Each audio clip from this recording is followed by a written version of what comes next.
À l'instar d'autres pays dans le monde, le Gabon a dû réadapter son mode de fonctionnement à l'annonce du premier porteur du coronavirus en mars dernier dans le pays. Aujourd'hui, il est plus qu'évident que tous les secteurs d'activité ont été touchés par cette pandémie. C'est dans ce contexte que cet établissement a voulu apporter des éclaircissements sur l'enjeu de la Covid-19 sur le système juridique gabonais. Il s'agit de voir comment l'ordre juridique national gabonais a été mis à rude épreuve par cette maladie-là que nous n'avons pas prévue, comme toute maladie qui vient d'une crise pandémique.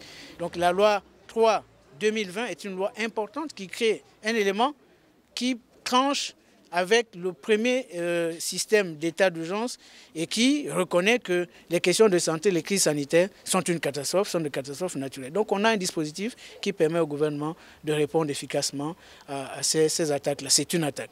Il s'agit d'aller plus au-delà de l'impact même de la pandémie sur le système juridique gabonais. Donc il était d'état d'urgence commun, on est de droit commun, on a abouti de manière indirecte à la création d'un nouvel état d'urgence qu'on appelle l'état d'urgence sanitaire.